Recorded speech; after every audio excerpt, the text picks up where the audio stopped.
장로님 한 분 한 분을 주님의 이름으로 축복합니다. 아멘. 오늘도 예배할 때 하나님께서 우리를 그분의 품에 안아주시고 은혜 주실 줄을 믿습니다. 우리 함께 믿음으로 주님께 찬양하며 고백하겠습니다.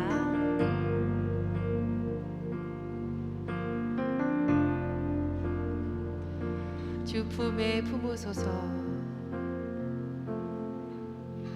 주 품에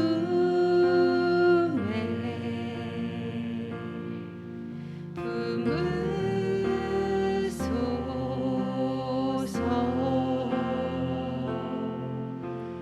능력에 발로 덮으소서. 거친 파도 날 향해 와도 주와 함께 날아오르리.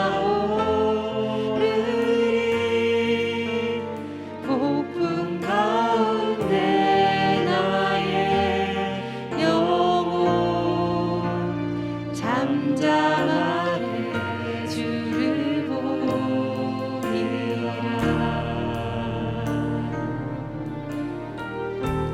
주님 안에 나 거하리. 주님 안에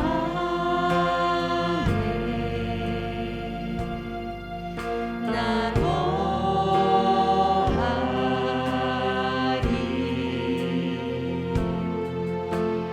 주 능력 나 잠잠히 믿네. 거친 파도 날 향해 와도 주와 함께 날아오르리. 폭풍 가운데 나의 영혼 잠잠하게 주를 보리. 거친 파도 날 향해 와도 주와 함께 날아오르리. 폭풍 가운데 나의 영혼 잠잠하게 주를 보리라.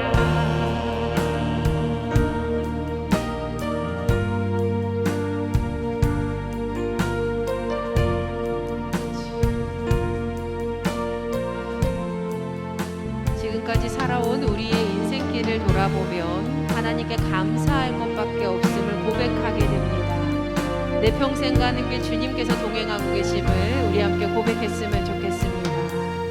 내 평생에 가는 길, 내 평생에 가는 길 순탄하여 늘 잔잔한 강 같은지 그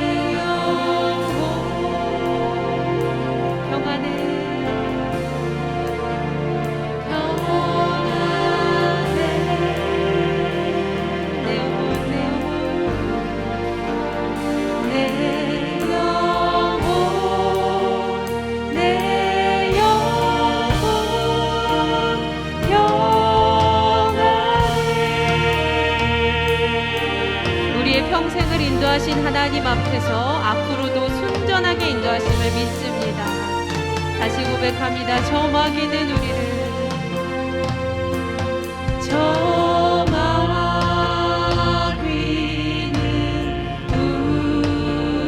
우리를 삼키려고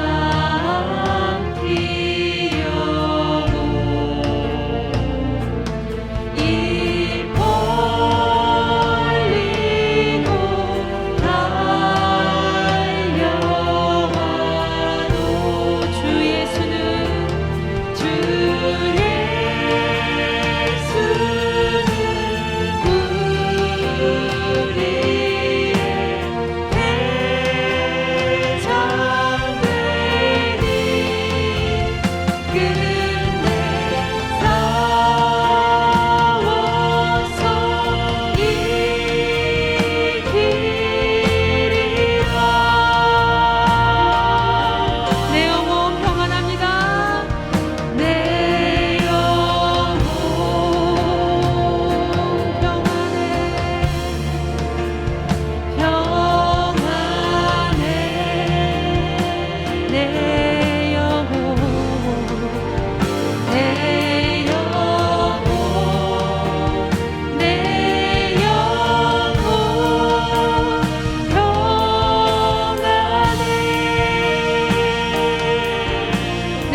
지금까지 폭풍 가운데서 인도하신 하나님의 은혜가 앞으로도 우리의 삶에 끊이지 않는 감사의 제목이 될 줄 믿습니다.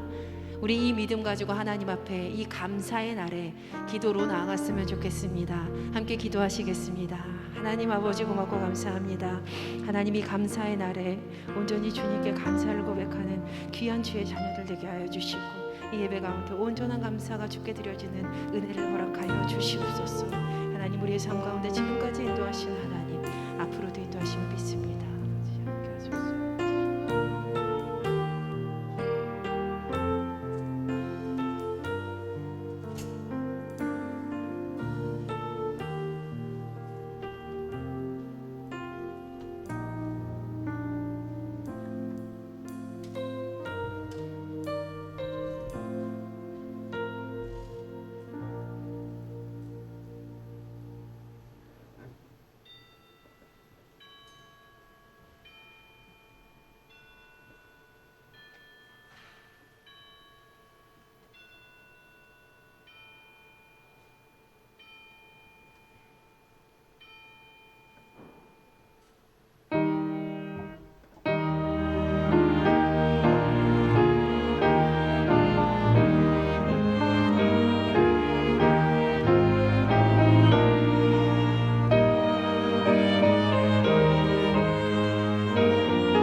할렐루야. 우리 하나님을 찬양하는 일이 선하며 찬송하는 일이 아름답고 마땅하도다.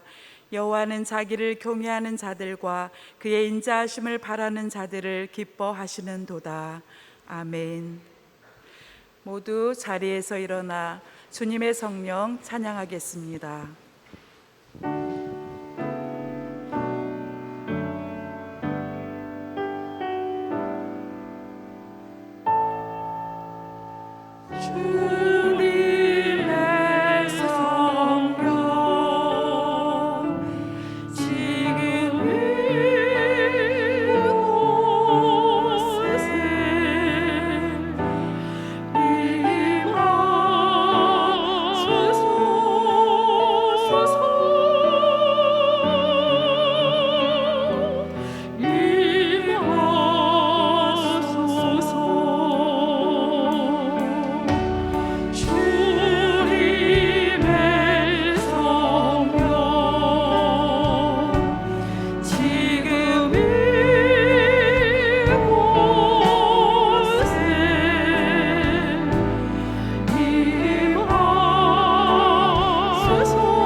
여호와께 감사하라. 그는 선하시며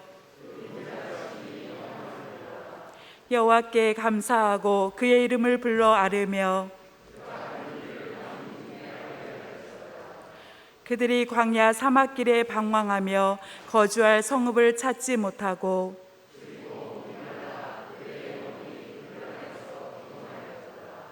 이에 그들이 근심 중에 여호와께 부르짖음에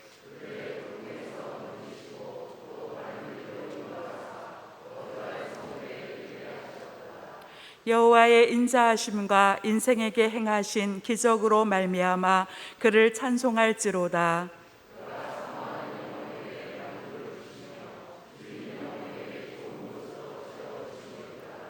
아멘.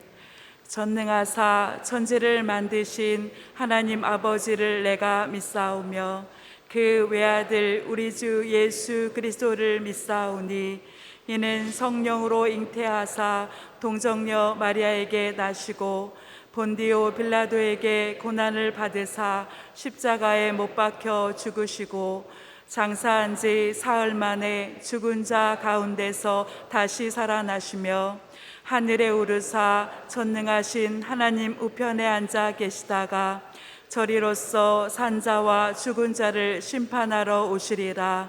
성령을 믿사오며 거룩한 공예와 성도가 서로 교통하는 것과 죄를 사하여 주시는 것과 몸이 다시 사는 것과 영원히 사는 것을 믿사옵나이다.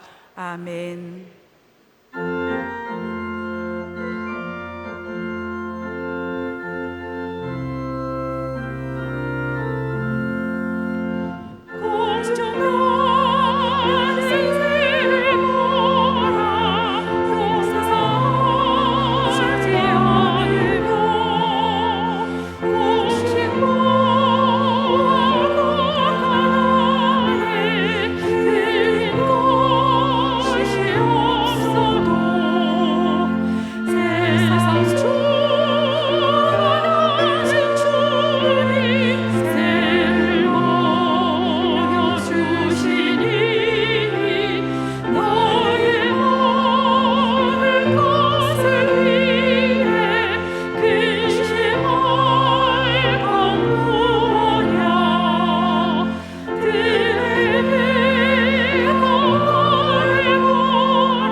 은혜와 사랑이 풍성하신 하나님, 오늘은 맥주 감사절 예배로 하나님께 영광을 돌리게 하심을 감사합니다. 한 해의 첫 수확을 하게 하신 하나님께 감사를 드리며 앞으로 주실 더 큰 복을 기대할 수 있게 하심을 감사합니다. 우리들이 심었으나 햇볕과 비를 주시고 성장하게 하신 분은 하나님이심을 고백합니다. 많은 사람들이 우리 앞에 놓인 현실에 눈을 맞추어 살아가고 있지만 우리들은 현실 너머에 있는 하나님의 섭리를 발견하고 감사하게 하여 주시옵소서. 코로나 팬데믹으로 인하여 성전에서 드리는 예배가 제한되고 선교가 막히고 기독교인들이 비난의 대상이 되었습니다. 하지만 성전에서의 예배가 온라인 예배로 확장이 되고 시간과 공간에 묶여있던 예배가 시공간을 넘어서 확장되어 언제나 어디서나 하나님께 예배를 드릴 수 있게 되었음에 오히려 감사를 드립니다. 곳곳에서 선교가 막히는 안타까움이 있지만 이 과정을 통하여 알곡과 가라지가 분명하게 드러나게 되었음에 감사를 드립니다. 이제 우리 교회와 우리 성도들이 알곡의 삶을 살아가도록 하겠습니다. 우리의 결심이 삶으로 실현되도록 인도하여 주시옵소서. 교회 공동체의 이기심이 세상 가운데 드러나 비난의 대상이 되었지만 더 늦기 전에 우리들의 모습을 발견하게 해주셔서 감사합니다. 이제 우리들의 이기적인 삶을 주님 앞에 내려놓고 회개합니다. 용서하여 주시옵소서. 그리고 이제부터 주님이 보여주신 사랑과 희생을 본받아 교회와 세상을 함께 잘 섬기게 하여 주시옵소서. 우리 교회가 리모델링 중에 있습니다. 이제 우리 교회의 많은 공간이 하나님께 예배하고 이웃과 함께 사용하고 소통하는 공간으로 지어져 가고 있습니다. 우리 교회가 이 지역과 열방을 영혼을 구원하는 하나님의 도구로 사용되게 하여 주시옵소서. 우리 목사님을 위하여 기도합니다. 목회사에게 필요한 능력을 7배나 더하여 주시옵시고 능력 있는 동역자가 많아지게 하여 주시며 하나님과 성도들이 주목하는 목사님으로 세워 주시옵소서. 우리들의 예배와 기도를 기쁘게 받아 주시옵시고 우리들에게 감사와 평안을 더하여 주시옵소서. 예수님의 이름으로 기도하옵나이다. 아멘.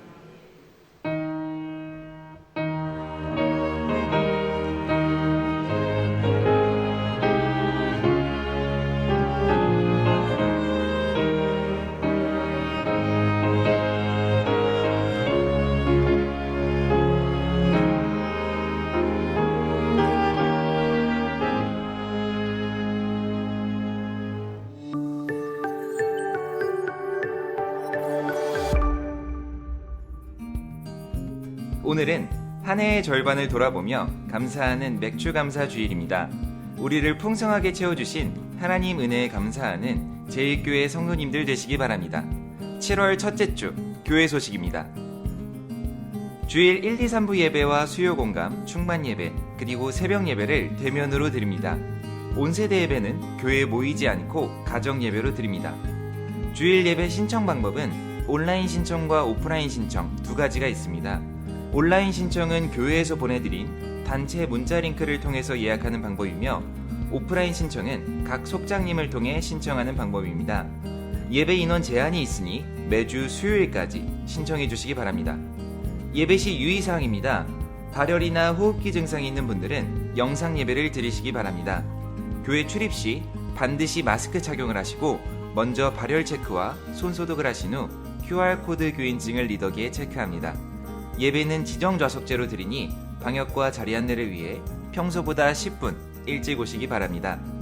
다음은 교회학교 어린이 예배 안내입니다. 주일 오전 11시 아동부는 교육관 4층 임시 아동부실에서, 유치부는 2층 임시 유치부실에서 드립니다. 주중 교회 출입에 대해 안내합니다. 주중에 교회에 출입하는 성도님들께서는 반드시 발열 체크와 손 소독을 먼저 하시고 이후 교인증 QR 출석 체크 또는 출입명부 작성을 해주시기 바랍니다. 코로나 바이러스의 예방과 확산 방지에 협력하고자 모든 속회와 소그룹 모임을 비대면으로 진행합니다. 성도님들께서는 문자나 전화, SNS 등을 활용해 주시기 바랍니다. 매일 각 가정에서 코로나 바이러스로 인해 어려움을 겪는 분들과 의료진, 공무원, 나라와 교회, 그리고 가정을 위해 중보 기도해 주시기 바랍니다. 오늘 예배 후 전교인 성경 퀴즈 기념품을 나누어 드립니다. 1교구부터 4교구까지는 1층 입구에서, 5교구는 2층 로비에서 드립니다. 성경 퀴즈 문제의 정답은 모바일 주보에 올라와 있으니 모바일 주보 활용이 어려운 분들은 각 교구장님께 문의하시기 바랍니다. 7, 8월 매일 성경 큐티책이 사무실에 준비되어 있습니다. 속장님들께서는 필요한 수만큼 구매하시기 바랍니다. 2021년도 장학금 신청을 받습니다. 대상은 우리 교회에 등록한 고등학교, 대학교 재학생이며 신청 기간은 다음 주일까지입니다. 자세한 사항은 게시판을 참고해 주시기 바랍니다. 제1교회 여름 사역이 시작되었습니다. 유치부와 아동부는 성령님이 하신다 라는 주제로 7월 23일 금요일부터 25일 주일까지 3일간 교회에서 진행하며 청소년부와 청년부는 Be Ready, Be Sharp라는 주제로 8월 6일 금요일부터 8일 주일까지 3일 동안 교회에서 진행합니다. 성도님들의 많은 관심과 중보 부탁드립니다. 기타 광고입니다. 할렐루야. 의정부 제1교회 가족 여러분 평안하신지요? 나의 삶의 우선순위가 하나님이심을 인정하는 맥주감사 주일 은혜 안에 잘 지내고 계신지요? 하나님을 향한 감사의 마음을 가득 채워드릴 때 하나님께서 큰 은혜를 허락하실 줄 믿습니다. 갑자기 저희가 영상에 나와 놀라셨죠? 인사드리려고 합니다. 2010년 12월 부푼 마음과 기대를 가지고 의정부 제1교회 부목사로 부임했던 시기가 엊그제 같은데 벌써 2021년 횟수로 12년이란 세월이 흘렀네요. 유치원도 안 다니던 아이들이 중학생이 되었고요. 막내 슬아가 돌 전해 왔는데 이렇게 성장하여서 초등학교 5학년이 되었습니다. 시간이 참 빠르지요. 의정부 제1교회에서 있던 시간들을 생각해 보니 많은 기억들이 머리를 스쳐갑니다. 이제 지나온 시간 속에서 배우고 깨달았던 모든 것을 가지고 담임 목회를 시작하려 합니다. 오태현 목사님과 장로님들 그리고 많은 분들의 기도와 관심과 사랑에 힘입어 저희 교회는 오늘부터 예배를 시작합니다. 친히 배포 인사를 드리는 것이 예의인 것을 알고 있지만 맥주감사 주일부터 새로운 교회에서 하나님께 예배를 드리고 싶은 강한 마음이 있어 이렇게 영상으로 인사를 드리게 되었습니다. 저희는 작지만 건강하고 강한 교회가 되어 이 마지막 시대에 구석구석의 삶의 터전에서 살고 있는 많은 이들, 하루의 삶이 버거워 주의 은혜가 간절히 필요한 이들을 구원받고 하늘의 소망을 품고 살 수 있도록 돕는 교회가 되겠습니다. 함께 기도해 주세요. 차후 기회가 될 때에 찾아뵙고 인사드리겠습니다. 코로나 기간 어느 때보다 영육이 강건하시길 주님의 이름으로 축복합니다. 저에게 가족이신 여러분 모두를 사랑하고 축복합니다. 성도님들 모두 건강하시고 평안한 한 주간 되시기 바랍니다. 사랑이 넘치는 예수님의 가족 의정부 제1교회 소식이었습니다. 거룩한 주일에 주님 앞에 나오신 여러분들을 예수님의 이름으로 환영합니다. 오늘은 맥주감사 주일입니다. 특별히 우리 한국교회가 전통적으로 지키는 맥주감사 주일인데 첫 번째 난 것은 하나님 앞에 드리는 그런 의미와 또 이스라엘의 맥주절에 관한 그런 신학을 바탕으로 해서 우리 한국교회가 지나온 반년을 하나님 앞에 감사하고 또 남은 반년을 준비하는 그런 우리 한국교회만의 절기입니다. 여러분들 지난 한 해를 돌아보면서 주님께서 함께 하신 은혜에 감사하는 그런 시간이 되시고 또 남은 반년 동안에 하나님께서 주실 은혜를 예비하시는 그런 시간이 되시기를 예수님의 이름으로 축복합니다. 우리 옆에 계신 분들과 오늘 감사의 절기니까 옆에 계신 분들과 함께 감사합니다라는 인사로 함께 인사를 나누면 좋겠습니다. 감사합니다. 감사합니다. 네. 우리에게 이렇게 믿음의 동역자들과 또 가족들을 주신 주님께 감사하는 그런 시간이 됐으면 좋겠습니다. 저희가 특별히 맥주감사주일 기해서 특별한 이벤트를 했는데 여러분들 성경 퀴즈 그 시험지 다 내신 분들은 오늘 받아가시면 되는데요. 여러분들 이제 각 교구장님 통해서 배부를 해드립니다. 여기 3층에서도 로비에서도 배부하고 또 1층에서도 배부하는데 여러분들 광고를 잘 보시고 내 시험지가 어디 있을까 또 내 기념품이 어디 있을까 잘 보시고 받아가시면 좋겠습니다. 코로나 방역이 지난 주간에 다시 좀 상향이 됐습니다. 저희가 이번 주부터는 뭐 30% 예배 드릴 수 있다 이렇게 광고가 계속 나오다가 갑자기 주중에 나라에서 방역 단계를 올리게 됐는데 저희 교회는 조금 원래 한두 주 좀 늦게 하잖아요.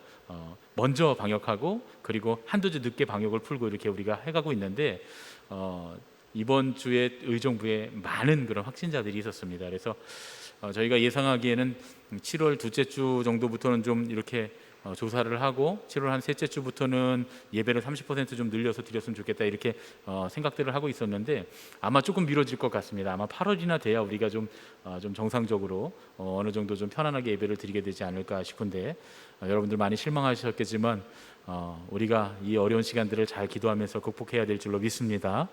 여러분 밤이 깊으면 새벽이 가까운 거잖아요. 이제 조만간 우리가 이 어려운 시기들을 잘 극복하면 좋은 날이 오게 될 줄로 믿습니다. 여러분들 광고에서 보셨지만 오늘 광 목사님이 오늘 우리 교회에서 구역 인사회를 하고 우리 교회를 떠나게 되는데 멀리 가는 건 아니고 가까운 우리 의정부 지역의 같은 지방 내에 개척을 합니다. 원래는 오늘까지 예배를 같이 드리고 기도를 하고 또 여러분들 인사를 하고 해야 되는데 이게 7월 첫째 주부터 맥주 감사 주일부터 아마 거기 그 교회에서 개척하고 예배를 드렸다 이걸 좀 하고 싶었던 모양이에요. 그래서 급하게 부탁을 해서 저희가 영상으로 대체를 했는데 8월에 한번 올 겁니다. 8월에 저희가 저녁 예배가 실시가 되면 그때 우리 선교 그 예배를 좀 드리면서 여러분들이 다 같이 선교 헌금을 좀 하시고 후원하는 그런 시간도 가지려고 하니까 여러분들이 기도 많이 해주시고 또 한 가지는 우리 속회들이 좀 1년에 한 번은 우리 광 목사님 교회에 좀 가서 예배를 드렸으면 좋겠어요. 그러니까 여러분들이 가셔서 도와주시고 좀 마음으로도 도와주시고 기도로도 도와주실 뿐만 아니라 가서 감사헌금도 좀 하시고 주일헌금도 좀 하시고 그리고 또 가시면 또 전도도 좀 해주시고 이렇게 해서 앞으로 우리 교회가 전도대를 운영할 계획이 있는데 우리 교회는 사실 전도대를 운영하지 않아도 새 가족이 매주 들어오고 있습니다. 그러니까 이렇게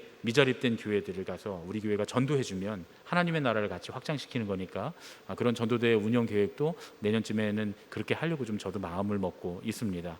여러분들이 우리 광 목사님 교회에 가셔서 광 목사님 교회가 빨리 자립할 수 있도록 여러분들이 최선을 다해서 도와주시고 기도해 주시고 주일날 그곳에 가셔서 여기서 드리는 예배를 대신 하셔도 좋고요. 또 일부 예배 드리고 속회가 한 번 더 예배 드리자 그래서 가서 예배 드리셔도 좋고 예배 드리고 오셔서 3부 예배를 드리셔도 좋고 다 좋으니까요. 여러분들이 함께 속도원들이 협의하셔서 그래도 1년에 한 번 정도는 우리가 선교적인 교회로 선교적인 속회로 한번 선교한다 하는 마음으로 해외 선교 못 가잖아요. 국내에 있는 우리 부목사님이 개척한 교회니까 여러분들이 많이 도와주시면 하나님께서 반드시 여러분들과 여러분들의 속회와 또 우리 교회에 큰 은혜로 갚아주실 줄로 믿습니다. 아멘. 이제 우리 함께 하나님의 말씀을 듣겠습니다. 모두 자리에서 일어나 하나님의 말씀을 듣겠습니다. 오늘 우리에게 주실 하나님의 말씀은 시편 13편 1절에서 6절 말씀입니다. 여호와여 어느 때까지니까 나를 영원히 잊으시나이까 주의 얼굴을 나에게서 어느 때까지 숨기시겠나이까 나의 영혼이 번민하고 종일토록 마음에 근심하기를 어느 때까지 하오며 내 원수가 나를 치며 자랑하기를 어느 때까지 하리이까 여호와 내 하나님이여 나를 생각하사 응답하시고 나의 눈을 밝히소서 두렵건대 내가 사망의 잠을 잘까 하오며 두렵건대 나의 원수가 이르기를 내가 그를 이겼다 할까 하오며 내가 흔들릴 때 나의 대적들이 기뻐할까 하나이다. 나는 오직 주의 사랑을 의지하였사오니 나의 마음은 주의 구원을 기뻐하리이다. 내가 여호와를 찬송하리니 이는 주께서 내게 은덕을 베푸심이로다. 이는 우리에게 주시는 하나님의 말씀입니다. 아멘.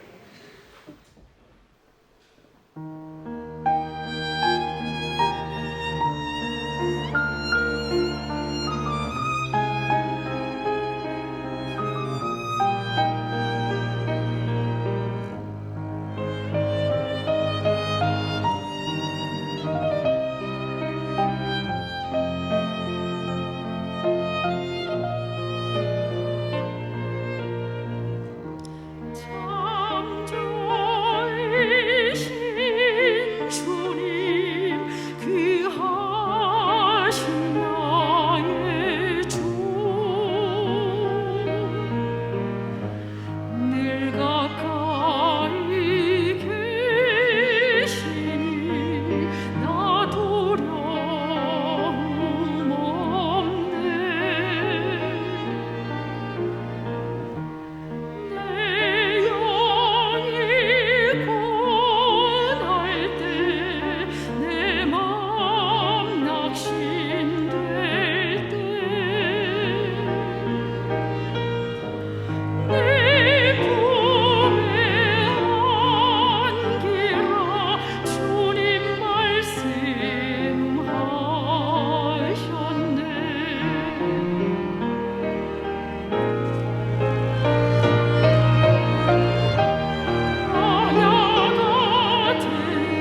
나를 위로하시는 주님이라고 하는 제목으로 함께 7월과 8월 동안에 함께 위로의 말씀을 나누려고 합니다.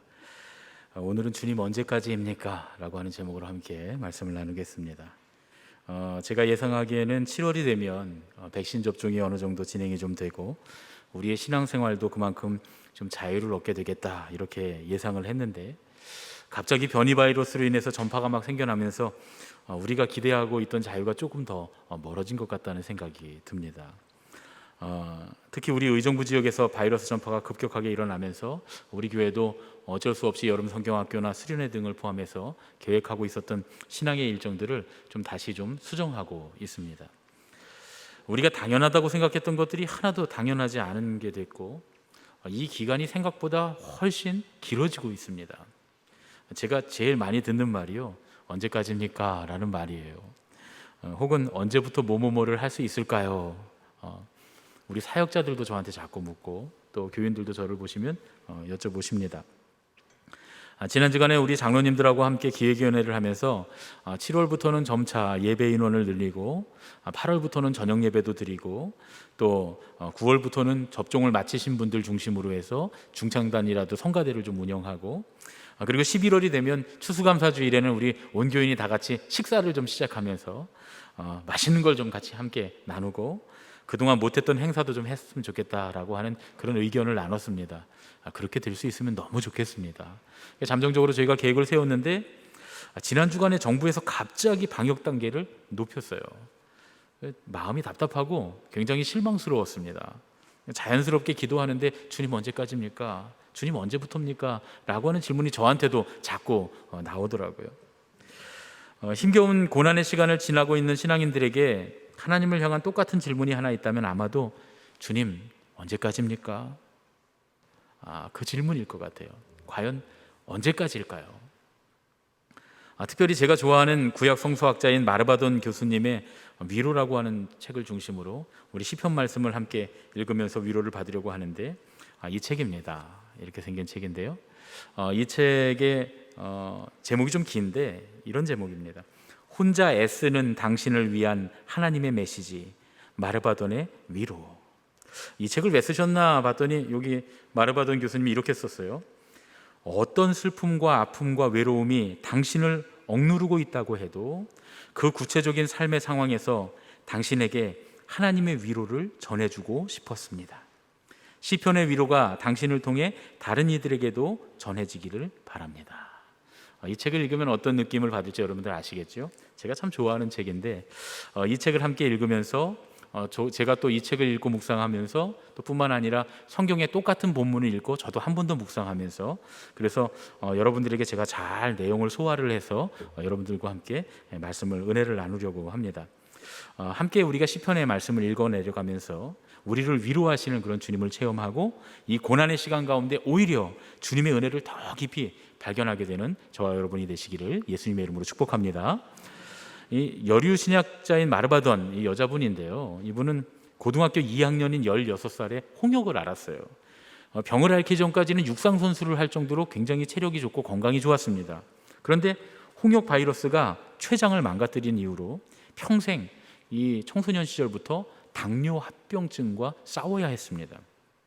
팔과 다리에 수많은 수술을 했고 눈은 레이저 치료를 수백 번 받았다고 해요. 그리고 8번의 대수술을 받았는데 그 중에는 장 중첩증이 생겨서 장을 절제하고 자궁을 적출하고 복잡골절로 발뼈가 부서져서 그 발뼈를 맞추는 수술도 하고 2번의 암 수술도 했다고 합니다. 망막에서 출혈이 있어서 눈을 3번이나 수술했지만 그 중에 2번이 실패해서 한쪽 눈은 완전히 실명 상태가 됐고요. 화상, 부상, 발과 다리가 부러지는 것 이런 것 때문에 많은 시간 목발을 하고 휠체어 신세를 져야 했습니다. 지금도 다리에는 보호구를 사용하고 있고 그나마 보이는 한쪽 눈도 시야가 제한이 돼 있어서 일상생활이 늘 힘겨운 전투와 같다 이렇게 고백합니다. 몸의 신장이 25%밖에 기능하지 못해서 또 장의 신경이 다 죽어버리는 바람에 아주 독한 4종류의 약을 섞어서 늘 먹어야 겨우 장이 기능을 한다고 해요. 다리는 기능을 잃었고 뼈는 퇴행하고 무릎 아래로는 신경이 완전히 죽었기 때문에 걷는 것이 무척이나 고통스럽고 암 수술을 하면서 신경이 다 손상되고 관절염 때문에 늘 고통이 있다 그래요. 신장에 사용하는 약물 때문에 만성 기침이 시작됐는데 이게 천식으로 발전했고 또 여기서 그 흉곽 연골 염증이라고 하는 게 생겼다고 하는데 본인 말로는 무시무시한 고통이 온다고 합니다. 그런데 이 무시무시한 고통이 올 때도 신장에 해가 되기 때문에 약을 전혀 사용하지 못하고 그냥 견뎌야 한다는 거예요. 이렇게 고통스러운 가운데 마르바돈 교수님이 정말 더 고통스러웠던 일이 생기게 되는데 젊은 시절에 사랑했던 남편이 부부가 함께 섬기던 그 신앙 공동체의 청년과 바람이 나서 이 마르바돈 교수님을 버리고 떠납니다. 정말 이렇게 극심한 고통 가운데 그 유진 피터슨 목사님이 이 책에 서평을 썼거든요. 근데 유진 피터슨 목사님 뭐라고 하냐면 너무나 고통스러운 가운데 그녀의 인생에 가장 처절하게 고통당하던 때에 쓴 책이 바로 이 책이라는 거예요. 그래서 그녀가 어떻게 그 고통을 극복해 나가는지를 통해서 우리가 위로를 받을 수 있을 것이다, 이렇게 이야기를 해 줍니다. 정말 어떻게 이렇게 고난이 겹칠 수 있을까요? 그런데 그런 극심한 고난 가운데서 이 마르바돈이 다시 일어섭니다. 그 극심한 고난 속에서 일으켜 준 것이 바로 시편의 말씀이었다, 이렇게 고백을 해요. 마르바돈 교수님이 시편의 말씀을 연구하고 묵상하면서 외로움 가운데 처절하게 고통받고 있는 자신을 위로하시는 주님을 만났다는 거예요. 주님께서는 말씀으로 그녀를 위로해 주시고 고통 가운데서도 당당하게 일어서서 자기의 고통스러운 삶에 맞서게 하셨고 승리하게 하셨고 신앙 공동체의 사역을 통해서 많은 사람들을 위로하게 하셨습니다. 그리고 하나님께서는 그 고통스러운 10년의 시간이 지나면서 이 마르바돈의 표현으로 하면 건강상의 위기를 극복할 수 있도록 열심히 부지런히 다정하게 도와주는 지금의 남편을 보내주셨다고 고백을 합니다. 이 마르바돈이 느꼈던 고통 가운데 가장 극심한 고통은 그렇게 극심한 육체의 고통을 당했어도 몸의 고통이 아니었다는 거예요. 자기가 당한 가장 극심한 고통은 외로움이었다고 말합니다. 팬데믹의 시간을 지나는 우리에게도 가장 큰 고통 중에 하나가 외로움이 아닐까 싶어요. 사랑하는 가족이나 친구들을 만나기가 어렵고 무엇보다 신앙인인 우리에게는 믿음의 가족들을 만나서 함께 말씀을 나누고 함께 기도해주고 위로받는 시간이 필요한데 그런 것들이 다 사라진 이 외로움이 우리에게 가장 큰 고난이 아닐까 싶습니다. 그런데 사실 여러분, 굳이 팬데믹이 아니라도 현대를 살아가는 우리는 온갖 외로움의 고통으로 몸부림치고 있습니다. 거절, 위기, 두려움, 상실, 이런 것들로 인한 끔찍한 그런 시간들이 시작되었거나 혹은 그 시간을 지나고 있는 사람들이 참 많습니다. 우리들 가운데도 다 있어요. 우리는 아주 특정한 이유들로 인해서 사실 다 외로운 사람들입니다. 배우자와 사별했거나 헤어졌을 수도 있고요. 또 자녀가 집을 떠났거나 비극적인 사고를 당한 경우도 있습니다. 심각한 질병과 싸우고 있거나 항암 치료 같은 화학요법으로 고통을 당하고 있는 사람들도 많아요. 이사를 왔는데 친구가 하나도 없고 심지어 주위에 아는 사람이 아무도 없는 그런 외로움을 경험하고 있을 수도 있습니다.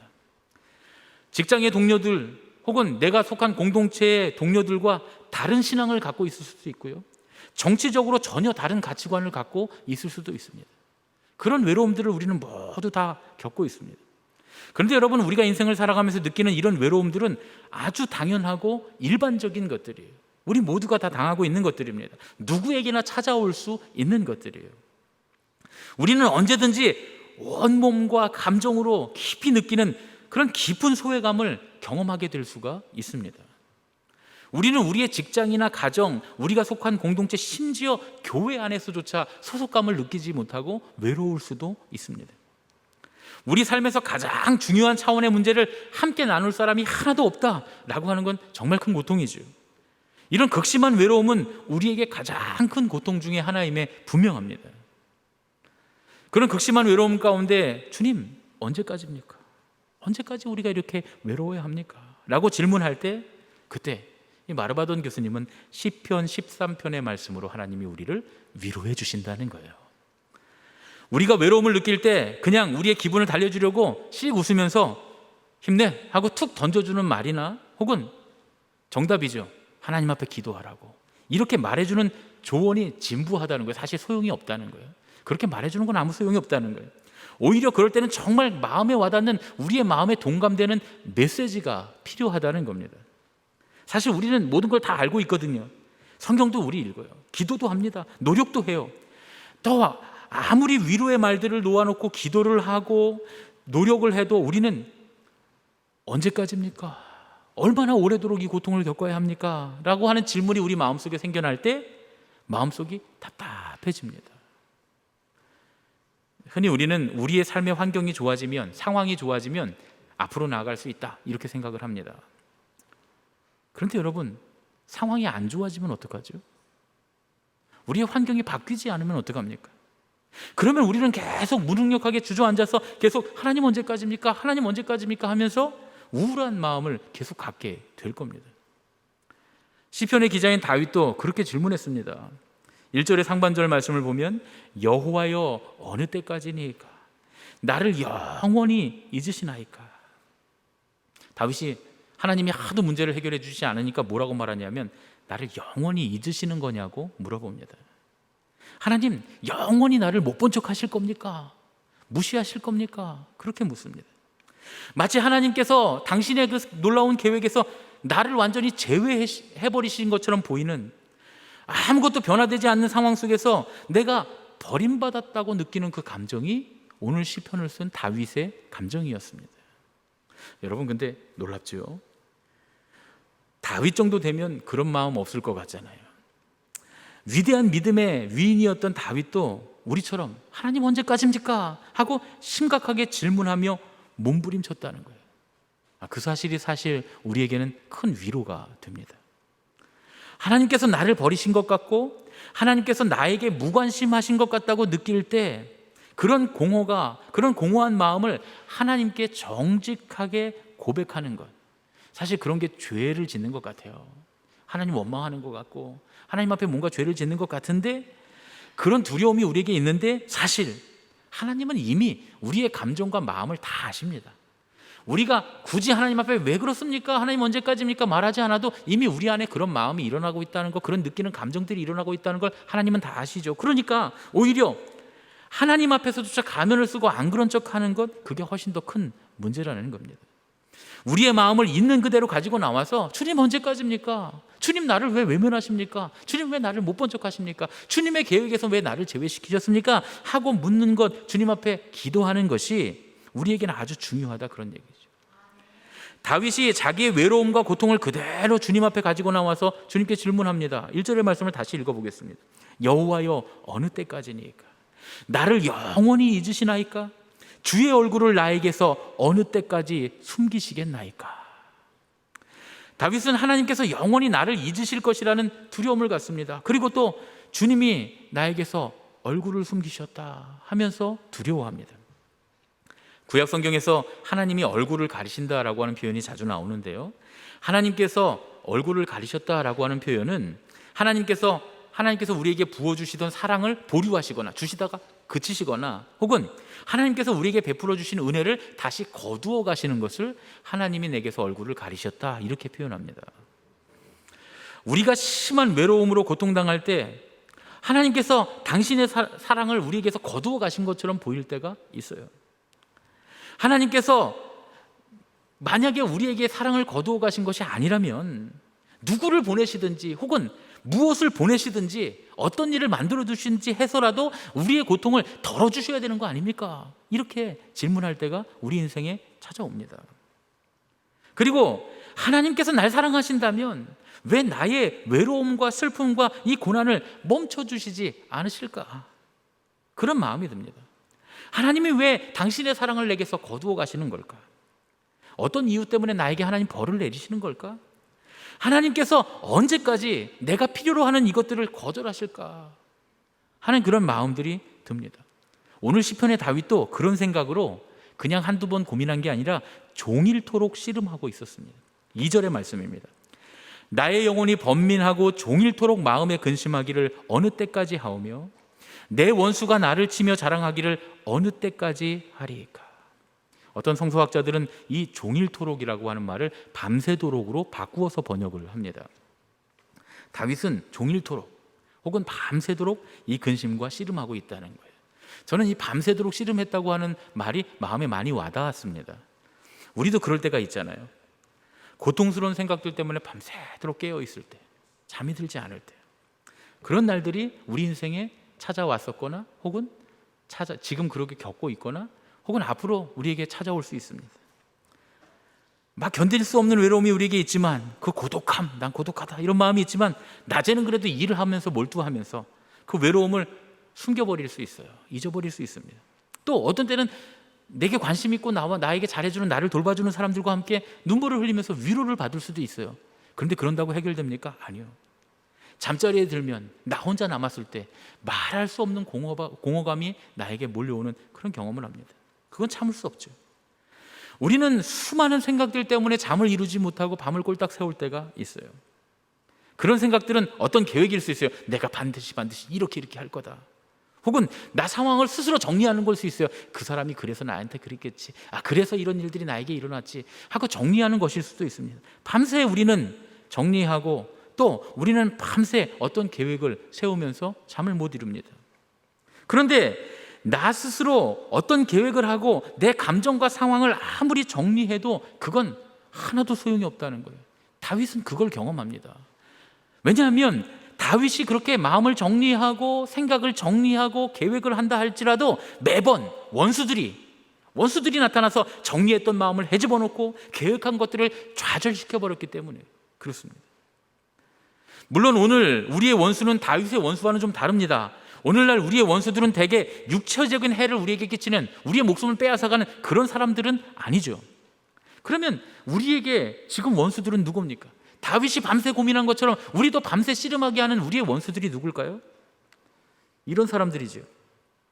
시기심 때문에 뒤에서 우리를 헐뜯는 사람들, 우리를 흉보는 인정머리 없는 우리의 가까운 이웃들, 우리에 대해서 자꾸 거짓 소문을 퍼뜨리는 질투심이 많은 거짓말쟁이들, 우리의 문제를 과장하는 악의에 찬 험담꾼들, 우리에게 일어나는 여러 가지 어려움들, 문제들을 보면서 네가 이래서 그래 하면서 우리를 비방하는 잔소리꾼들, 그런 사람들이 우리의 원수일 수 있습니다. 우리는 그런 사람들의 말 때문에 밤새 잠을 못 이루고 뒤척뒤척거립니다. 또 사람이 아니라 일일 수도 있어요. 갑자기 생겨난 재정적인 문제, 또 가족을 잃거나 사랑하는 어떤 것을 잃은 어떤 무엇으로도 대체할 방법이 없는 상실감, 소속감이나 안정감을 느낄 수 없는 가정이나 공동체, 미래에 대한 두려움, 과거에 거부당했던 기억들, 그것들로 인한 고통들, 이런 것들이 모두 우리의 원수일 수 있습니다. 우리의 원수는 그것이 사람이건 상황이건 사건이건 어떤 태도건 어떤 기억이건 간에 우리를 꼼짝 못하게 만듭니다. 예를 들면 그런 거죠. 거절당한 기억이 있는 사람은 새로운 관계들을 자꾸 거부해요. 자기가 당했던 거절의 기억이 전혀 다른 사람을 만나는데도 그 사람의 말과 작은 행동에도 거부감과 불쾌감을 자꾸 느끼게 합니다. 또 이런 것도 있어요. 자기의 감정을 솔직하게 표현했다가 심한 고통을 당했던 사람은 누구를 만나도 얼굴에 자꾸 가면을 쓰게 되는 거죠. 이런 사람과 이런 일들과 이런 기억들의 그 원수들 앞에서 언제까지 우리가 무기력하게 당하고만 있어야 할까? 다윗이 주님께 그걸 묻는 겁니다. 주님, 언제까지 내가 이 고통을 당해야 합니까? 그런데 여러분, 잠시 후에 아주 놀라운 기적적인 반전이 일어납니다. 5절과 6절의 말씀입니다. 우리 함께 읽으면 좋겠습니다. 함께 읽겠습니다. 나는 오직 주의 사랑을 의지하여 싸우니 나의 마음은 주의 구원을 기뻐하리이다. 내가 여호와를 찬송하리니 이는 주께서 내게 은덕을 베푸심이로다. 아멘. 나는 오직 주의 사랑을 의지하여 싸우니, 이 말씀은 히브리어를 그대로 직역하면 그러나 나는 당신의 변함없는 사랑을 신뢰합니다 라는 말입니다. 언제까지입니까? 라는 절망적인 질문을 던지고 나서 다윗이 갑자기 소망과 승리의 말을 막 써내려갑니다. 너무나 고통당해서 정신이 어떻게 된 걸까요? 그렇지 않고서야 어떻게 이렇게 극단적으로 사람이 바뀔 수 있습니까? 마치 무슨 조울증에 빠진 것처럼 오르락내리락 하는 것 같잖아요. 어떻게 이렇게 극단적으로 이런 기적적인 변화가 가능할까요? 어떻게 다윗은 그 심각한 밤새도록 종일토록 겪던 그 고뇌에서 벗어날 수가 있었을까요? 마르바돈 교수님은 이렇게 얘기해요. 헤세드라고 하는 그 한 단어에 열쇠가 있다. 구약 성경에서 가장 우리가 마음에 새겨야 할 단어가 헤세드라는 말입니다. 이 헤세드라고 하는 명사는 제가 이제 구약을 강의할 때나 혹은 새벽에 구약 성경 묵상할 때 자주 해설해 드렸던 말씀이에요. 여러분들 기억하실지 모르겠지만 구약 성경에서는 정말 중요한 단어라고 제가 말씀을 드렸을 겁니다. 헤세드는 변함없는 하나님의 사랑으로 번역되는 말입니다.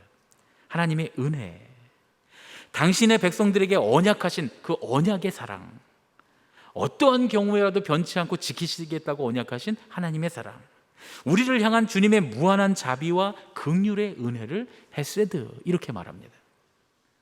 이 한 단어로 하나님이 다윗에게 대답을 해주신 거예요. 변함없으신 하나님의 헤세드는 단 한순간도 너를 잊은 적이 없고 앞으로도 절대로 너를 잊지 않으실 것이다 이렇게 말씀하시는 겁니다. 하나님의 헤세드의 본질은 하나님께서 결코 우리를 돌보시는 일을 그만두지 않으신다는 거예요. 우리가 구하는 것을 하나님이 허락해 주시지 않을 때, 또는 끝없이 계속되는 것 같은 그런 슬픔을 없애주시지 않을 때 하나님은 더 이상 나를 돌보시지 않는 것처럼 보입니다. 그러나 그러한 순간에도 하나님의 영원한 지혜와 사랑은 항상 나와 함께 있고 나를 위하신다는 말씀입니다.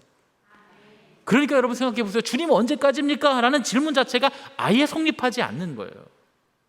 하나님은 지금도 여기에 계시니까 말이죠. 그런데 여러분, 이 헤세드를 깨닫는 일은 참 어렵습니다. 이 마르바돈 교수님 이렇게 말해요. 우리가 우리의 생각에 의지하는 한, 우리의 근심은 계속될 것이다 이렇게 말합니다. 결국 우리가 무기력한 상태가 되어서 내 힘으로는 나의 외로움과 슬픔을 도무지 해결할 수가 없구나, 어떤 계획을 세우고 어떤 행동을 하고 어떤 태도를 취해도 이건 극복할 수가 없구나라는 깨달음을 얻게 될 때 비로소 하나님의 헤세드 앞에 굴복하게 된다는 거예요. 그리고 하나님 지금 여기 계십니다 라고 하는 사실을 인정하고 그제서야 하나님께서 내게 베푸시는 그 헤세드의 사랑, 그 선물을 받을 수 있게 된다는 겁니다. 결국 우리가 하나님이 나를 위한 하나님이 되시도록 하고 내가 그분의 계획에 기꺼이 참여하게 될 때 그때 우리는 참된 기쁨을 발견할 수 있게 된다라는 말씀입니다. 여러분, 우리는 종종 내 환경이나 나의 상황 때문에, 일어난 어떤 사건들 때문에 내가 행복할 수 없다, 행복한 것이 불가능하다라고 느끼는 때가 있어요. 그런데 하나님은 하나님의 헤세드를 통해서 아무리 비참한 환경이라도 변화시키실 수 있는 분이신 줄로 믿습니다. 이 사실을 알게 되면, 이 사실을 깨닫게 되면 우리는 언제든지 진정한 기쁨을 누릴 수 있습니다. 어떤 상황에도, 어떤 환경에도, 어떤 문제 가운데서도 말이죠. 물론 이 말씀을 들으면서 우리가 누군가를 생각할 거예요. 그 고통에서 벗어나오지 못하고 있는 사람들, 자꾸 원망하고 밤새 잠 못 자는 사람들에게 하나님이 당신 사랑하고 계시는데 왜 외로워하고 고통스러워하느냐, 이렇게 정죄하면 안 됩니다. 나 스스로에게도 그러면 안 돼요. 하나님이 이렇게 사랑하신다는데 오늘 설교를 듣고도 왜 자꾸 나는 괴로워하고 고통스러워하고 있는가, 나 하나님의 사랑에서 멀어져 있는가, 그렇게 정죄해서는 안 된다는 겁니다. 이 말씀의 핵심은 그런 게 아니에요. 그 사실을 머리로만 알라는 얘기가 아닙니다. 이제 우리 주님께서 반드시 우리의 언제까지입니까? 라는 질문에 하나님의 헤세드로 응답하실 것이라는 거예요. 하나님 조만간 반드시 응답하실 거라는 겁니다.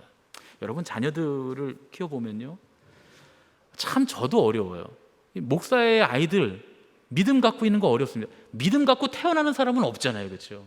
어느 순간에 하나님 만나야 되는데 내가 아무리 귀에 못이 박히게 하나님의 사랑이 어떻고 믿음이 어떻고 얘기를 해도 절대 모릅니다. 여러분, 절대 몰라요. 목사 자녀 아니고 장로님 자녀 아니고 하여튼 그 누구 자녀라도, 얼마나 믿음 좋은 사람 자녀라도 귀에 못이 박히게 아무리 얘기해도 믿음 없습니다. 갖고 태어나는 게 아니에요. 그런데 한 가지 우리가 기도하는 게 있어요. 하나님 만나주세요. 하나님의 그 놀라우신 사랑, 헤세드의 사랑을 우리 아들이, 우리 딸이 만나게 해주세요. 주님 만나주세요. 아무리 얘기를 해도 소용없지만 한 번만 만나주시면 그 사랑을 알게 되는 역사가 있는 줄로 믿습니다. 하나님께서 한순간도 단 한순간도 나를 잊으신 적이 없고 앞으로도 결코 나를 잊지 않으리라 하는 사실을 주님을 만나는 순간 알게 될 때, 그때 우리가 질문하던 하나님 언제까지입니까? 라고 하는 우리 인생의 질문이 산산이 부서져 사라지는 놀라운 경험을 하게 될 줄로 믿습니다. 이제 그렇게 될 거라는 거예요. 저와 여러분에게 하나님 그렇게 오실 줄로 믿습니다. 그러면 우리 모두는 이제 그 질문을 다 멈추게 될 거예요. 마르바돈 교수님이 이렇게 얘기합니다. 정말 기분 좋은 아이러니는 대개 태도의 변화 그 자체가 구원이라는 사실이다. 얼마나 오래도록입니까? 라고 묻기를 멈추자마자 우리는 그 질문의 사슬에서 해방된다. 무슨 얘기입니까? 상황이 바뀌고 환경이 바뀌어서가 아니라 질문이 사라지게 되는 역사가, 하나님께서 계심을 믿음으로 그 모든 질문이 사라지는 역사가 일어나게 될 거라는 거예요. 그 사슬에서 그렇게 벗어나게 되면 그제서야 우리는 앞으로 나아갈 수 있다는 겁니다.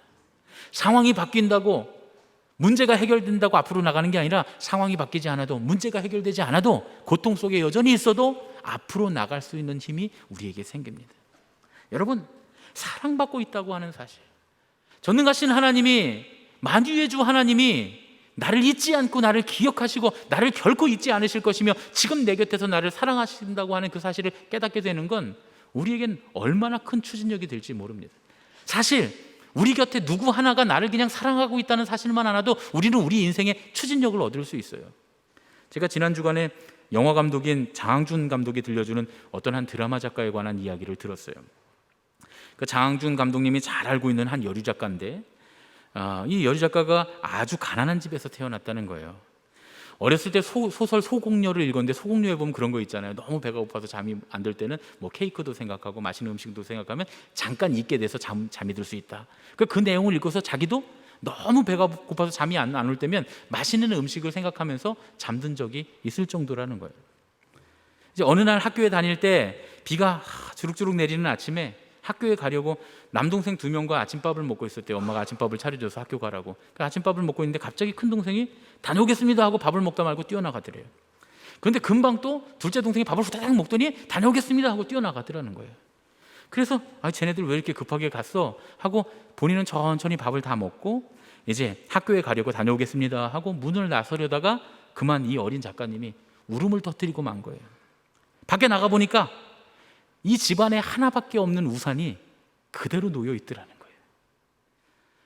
하나밖에 없는 우산을 누나한테 양보하려고 두 남동생이 폭우 속을 그냥 비를 맞으면서 뛰어간 거예요. 이 어린 작가님이 그 하나밖에 없는 우산을 쓰고 울면서 학교에 갑니다. 울면서 학교 가는 길에 이렇게 결심했다는 거예요. 내가 반드시 성공해서 내 동생들을 잘 살게 해줘야 되겠다, 이렇게 말이죠. 그래서 학교를 졸업하자마자 동생들 공부시키려고 가구 공장의 경리로 취직을 했답니다. 그런데 취직하고 얼마 있다가 회사 바로 앞에 책 대여점이 생긴 거예요. 틈틈이 책을 빌려서 읽기 시작했는데 그때 토지, 장길산, 태백산맥 이런 책들을 읽으면서 나도 이런 글을 쓰는 사람이 됐으면 좋겠다라는 꿈을 갖게 됐다는 거예요. 그래서 조금씩 습작으로 글을 쓰는데, 여러분, 글이 그렇게 쉽게 써집니까? 좀 배워야 되겠다라고 생각을 하고 그 서울예전 문예창작과에 시험을 쳤다는 거예요. 그런데 여러분, 덜컥 붙었다는 겁니다. 이 대학 시험에 떨어졌으면 고민이 없는데 붙으니까 고민이 되기 시작한 거예요. 몇 날 며칠을 고민하다가 어느 날 밤에 엄마에게 조용히 고민을 얘기했다는 거예요. 엄마, 나 서울예전 문창과에 시험을 봤는데 붙었어. 그랬더니 엄마가 딸에게 가라, 이제부터 널 위해 살아. 엄마가 그렇게 얘기하더라는 거예요. 가족들 위해 살지 말고 이제부터 널 위해서 살아라. 그래서 엄마의 그 얘기를 듣고 눈물을 머금고 서울로 상경해서 글쓰기를 배우고 작가가 되었다는 거예요. 이 소녀가 누구냐 하면 파리의 연인, 시크릿 가든, 신사의 품격, 태양의 후예, 도깨비, 미스터 선샤인, 이 작품을 쓴 김은숙 작가라는 겁니다. 요 중에서 하나는 다 보셨죠? 최소한 하나는 다 보셨죠? 저도 몇 개를 봤는데 보니까. 그런데 이 장항준 감독의 말에 의하면 김은숙 작가의 작품에 남자들이 굉장히 멋있게 나온답니다. 제가 보니까 그랬던 것 같아요. 남자들이 과도하게 멋있게 나와요, 그렇죠? 근데 왜 그러냐? 이 작품의 남자들이 전부 다 김은숙 작가의 남동생들이 모델이었다는 거예요. 자기에게 헌신적인 사랑을 베풀어줬던 남동생들의 모습이 계속 그녀의 작품에 투영되어서 그렇게 나왔다, 그런 얘기입니다. 여러분, 우리가 사랑받은 기억, 우리가 사랑받고 있다고 하는 사실을 우리는 앞으로 나아가게 하는 겁니다. 그게 하나님의 사랑이 아니라 그냥 인간의 사랑도 그런 거예요. 그런데 만일 우리가 우리 하나님의 사랑, 단 한순간도 우리를 잊지 않으시고 앞으로도 우리를 결코 잊지 않으실 그 사랑, 그 헤세드가 지금 바로 여기 나의 곁에 늘 함께 하신다는 사실을 안다면 우리는 큰 위로를 받고 계속 앞으로 나아가게 될 줄로 믿습니다. 우리 오늘은 이렇게 인사했으면 좋겠습니다. 하나님의 헤세드가 당신과 함께 하십니다. 하나님의 헤세드가 당신과 함께 하십니다. 하나님의 헤세드가 여러분과 함께 하시는 줄로 믿습니다. 아멘. 다윗처럼 정직하게 하나님 앞에 기도하면서 질문하고 몸부림치다가 하나님의 단 한순간도 잊지 않으시고 결코 떠나지 않으시는 그 하나님의 헤세드를 체험하시는 저와 여러분이 되시기를 예수님의 이름으로 축원합니다. 오늘 주님께서 우리를 만나 주실 줄로 믿습니다. 우리 예수님을 함께 하시네 찬양하고 기도하겠습니다.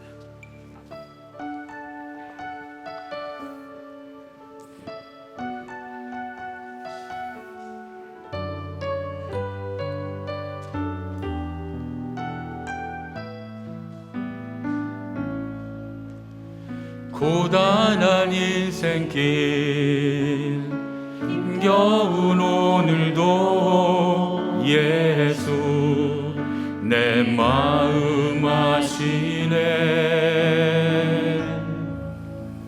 지나간 아픔도 마주할 세상도 예수 내 마음 아시네. 하루를 살아도 기쁨으로 가리 예수 늘 함께 하시네. 후회도 염려도 온전히 맡기리 예수 늘 함께 하시네. 믿음의 눈 들어 주를 보리 이 또한 지나가리라. 주어진 내 삶의 시간 속에 주의 뜻 알게 하소서. 하루를 살아도 우리 자리에서 일어나서 주님 앞에 봉헌하겠습니다. 예수 늘 함께 하시네. 후회도 염려도 온전히 맡기리 예수 늘 함께 하시네.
주님, 이 한 해를 지나며 지금까지 주님 우리 곁에서 함께 하신 줄로 믿습니다.